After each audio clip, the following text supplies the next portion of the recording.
House District 64 Representative Susan Valdez, Hillsborough County School Superintendent Van Ayers, and Hillsborough County Fire Rescue Chief Dennis Jones, and Kim Self with Tampa Electric. As you know, Hillsborough County remains under a state of local emergency due to Hurricane Idalia.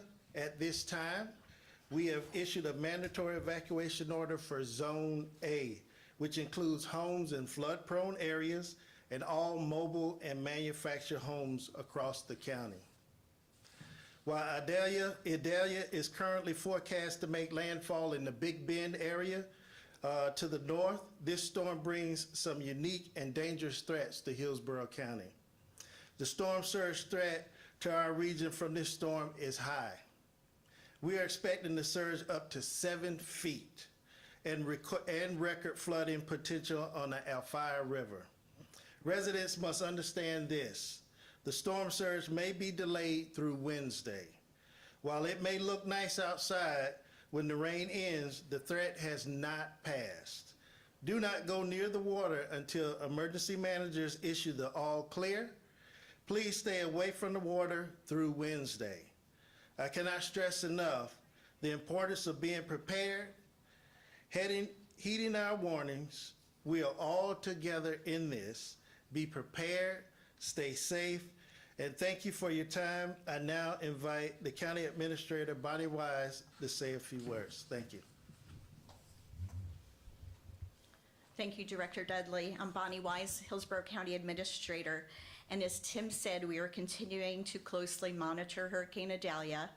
As with all storms, there remains a level of unpredictability in the storm's long-range forecast. I want to reiterate these important messages. Regardless of what it looks like outside, stay away from the water, at least through Wednesday, until emergency managers give the all clear. At this time, Hillsborough County has opened 10 shelters. These include pet-friendly shelters, shelters for residents with special needs, and for those who require continuous electricity for life-saving medical equipment, oxygen, and other medical needs. We currently have 31 people in the special needs shelter, 113 people in the general population shelters, and 11 pets in our pet-friendly shelters. We expect many additional arrivals today in the coming hours. We have the capability to open additional shelters if needed. I want to emphasize that residents should use our emergency shelters as a last resort. We also want to remind people that evacuating does not mean going to Georgia or even across the state. It is always better to stay with family or friends who live inland in a safe location if you are able. Please use our shelters if you cannot do so. Go to hcflgov.net/stay safe for the latest information about shelters and all of the county's other Hurricane Idalia resources. Residents should also register for HCFL Alert, Hillsborough County's official public notification system for emergency alerts and other vital information. You can choose to receive messages by email, phone, and text in both English and in Spanish. Go to hcflgov.net/HCFL Alert to register. Hillsborough County's Disaster Preparedness Guide also provides valuable information about our shelters and more. It is available on our site in English and in Spanish and contains comprehensive information on how to prepare for any hazard. I also want to again share this information and this important phone number. Our main information line for the storm is 833-427-8676 or 833-HC-STORM. Again, that's 833-427-8676 or 833-HC-STORM. Hillsborough County continues to prepare for the storm's impacts. This includes staging fuel and heavy equipment across the county for removing debris and other post-storm work. The county's 5,000 employees work tirelessly when activated for an emergency like this hurricane, and we cannot do it alone. We continue to work extensively with our partner agencies. Our message to residents is this: have a plan and be prepared to execute it, and that might involve evacuating. Remember, it is recommended to move away from water. and hide from wind to save lives. Storm surge is the greatest threat to life during the storm, and particularly this storm. If your zone is evacuated, I urge you to leave before the storm. Emergency responders will not be able to reach you once the winds arrive. As we know, let me reiterate, hurricanes are unpredictable. No one wants to see it take a turn, but they always can. It is our responsibility to mitigate all that we can to help ensure your safety. Please continue to follow updated weather forecasts, official government information, and media reports. Thank you for your time. I would next like to invite Hillsborough County Sheriff Chad Cronister to the podium. Thank you, Madam County Administrator Wise. I don't think I can ever say it enough. When there's a declared state of emergency in Hillsborough County, how fortunate and how comforting we should all feel with Bonnie Wise at the helm and in the leadership role she has. Such an amazing partner, you and all the individuals that work with you in the county. I can't say thank you enough.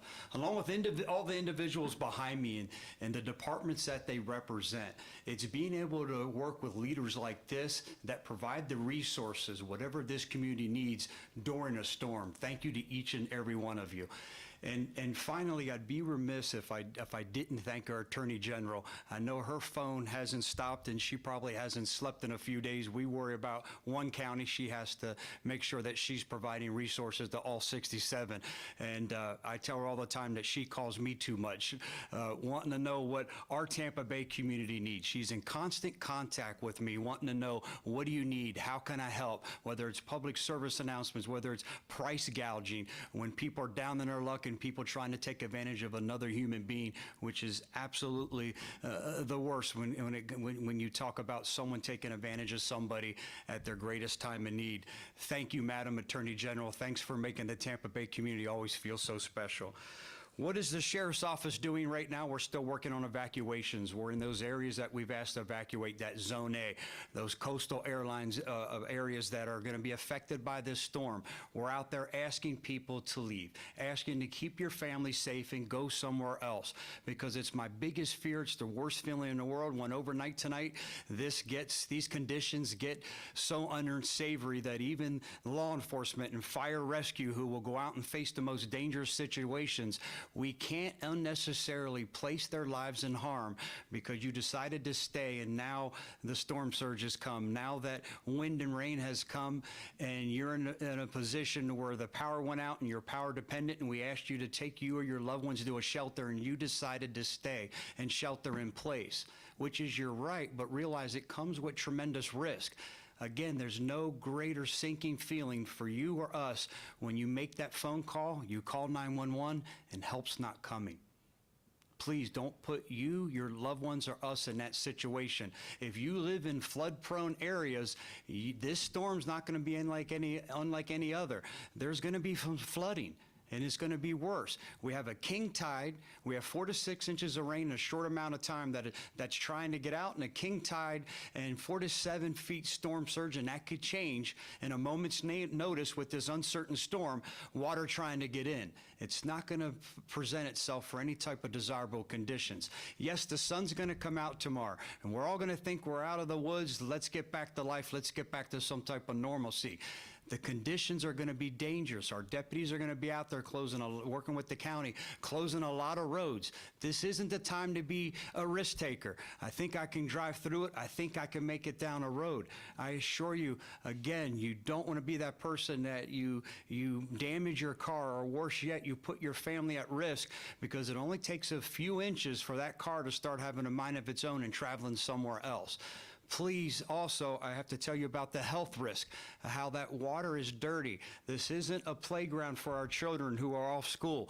Don't put them or allow them to go play in this water. You'd hate to see whatever the tide of the undertow could be, along with just the germ-infested water as it's trying to vacate the area. Stay away from standing water. Shelter locations. Our superintendent has been phenomenal. We thought we may need to open up some more. He's been gracious, opened up 10 of his schools. That's pet friendly. Again, if your family's pet has pets, please, if you have some place to stay, but if it's a last resort, you need to go somewhere, please do so. We have 110 people at the shelter so far, a rather low number, and that's good because I think people are taking advantage of other places to go versus the last resort and go to a shelter. So continue to do so. I want to take a moment just to thank our community. Thank you for heeding the warnings. Thank you for going out and getting the sandbags. I've visited many sandbag locations. It's great to see our community helping each other. It's great to go out to the supermarkets and seeing that they don't have tow trucks coming in because you feel that you need 50 pallets of water or 75 million rolls of toilet paper. I assure you that if the power goes out, it won't be for long. TECO and their partners are prepared. We'll get it restored. Please continue to be that good community partner and get what you need. It's not a time to panic. It's a time to be prepared. There's still time to prepare. Those items that you may need if you lose power for a few days, please go out and secure those items. Another thing we've been busy doing is our homeless community. We've been out making contact with them, trying to get them to seek the shelters, informing them that the storm's coming. Some of them obviously don't have contact with the social media, media in general, so we're going out making contact with our homeless and our homeless communities, trying to encourage them to go someplace safe. I don't think it can be said enough, hide from wind, run from water.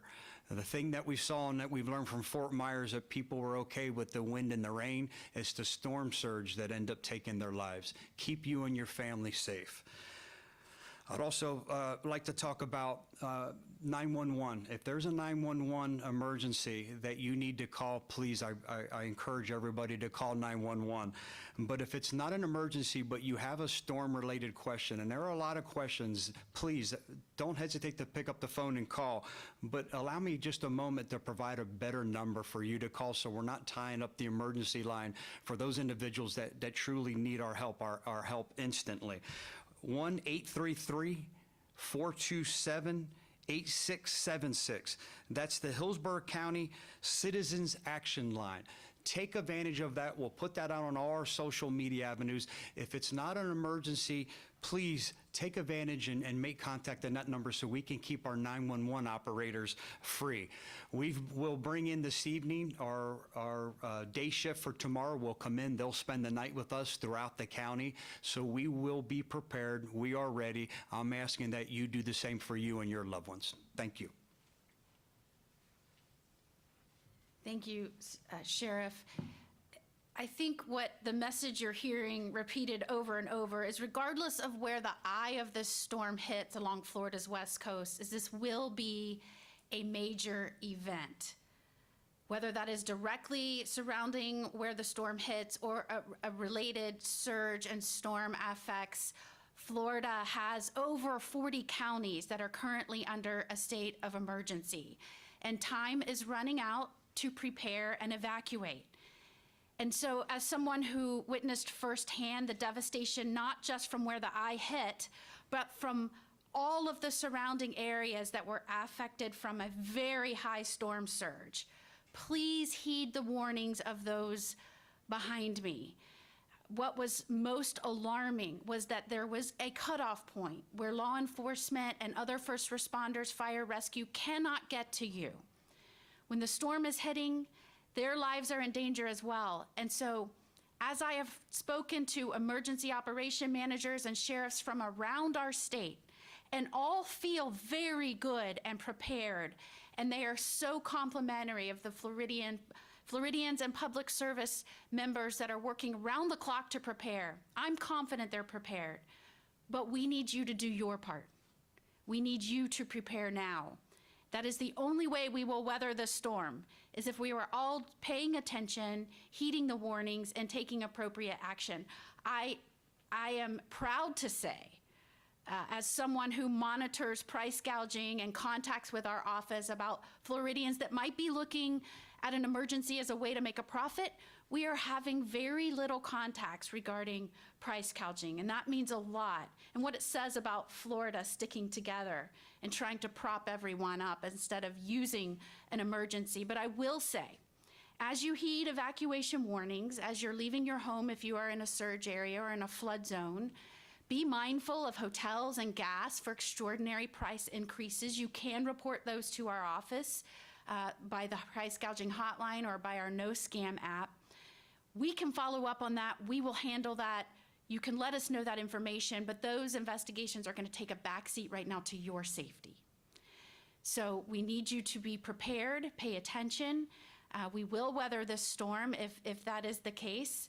And I will say again, and compliment all of the great leaders standing behind me, but those that are around the state that I have spoken with, they feel prepared, but they ask genuinely with passion, please pay attention and do your part. If you're asked to evacuate, please do so. And stay safe, Florida.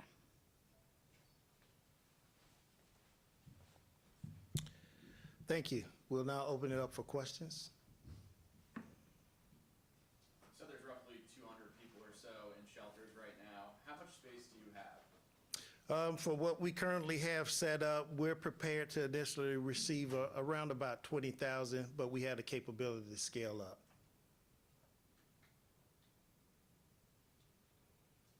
Okay, I don't see any additional questions. One other important piece of information I did want to put out, that transportation is available. So if you're transportation challenged, that's not an issue if you need to get somewhere safe to one of our shelters. So you can visit Hillsborough County Stay Safe to look up that information, or you can go onto the Heart line. So we partner with Heart, Sunshine Line, and the school district to make sure all our citizens have access to critically needed transportation to get out of harm's way. I did have actually one question. I'm going to ask you for Sheriff Conster. At what point is your point of no return? People stop sending. That's a great question. I know some have a cutoff. It's 40, it's 50. We continue to monitor. Last time we said that we wouldn't do it in more than 40-mile-per-hour sustained winds. In the south end of the county, we had an elderly female call. She was in distress. The power went out. She was oxygen dependent and having some type of episode. Well, the reason I'm saying it's a great question is because the winds change throughout the county. We could be in Carrollwood and we're at a different wind than the same that's holding true in Waimama in the south end of the county. So with us having such an expansive county, we'll continue to monitor that. It's hard for me to give you a number because I tell you, I told the deputies last time, please don't go, but I said we're certainly not going to tackle them. 4 of them got in the lowest profile car. They went, they grabbed the elderly female and rushed her to the hospital. So I don't know if there's a particularly cutoff. I know people like to say a cutoff of 40, 50, but again, working with Chief Jones, we remain in constant contact. We know this will be an all-nighter tonight and going into tomorrow. And as the calls come out, we're in constant communication. What will you send versus what can we send? If there's any type of probability that we can minimize or mitigate the danger of sending someone, we're going to. Usually when you get around those 45, 50-mile-per-hour sustained winds, that's when Chief Jones and I will talk to each other and say, this is our stopping point. Unfortunately, you're going to have to hold tight. We'll get there as quick as we can. And our district commanders, as we split the county up into 5, we're in constant communication knowing that the winds are different. Yeah, we're okay here. Hey, we're not here. And said, if we can send somebody, be assured, between us and fire rescue, we're on the way. All right, thank you all for coming. I'd like to thank the leadership, the teams out in the field, and the teams here that reported to the Emergency Operations Center that'll be here through the duration of this event. Thank you.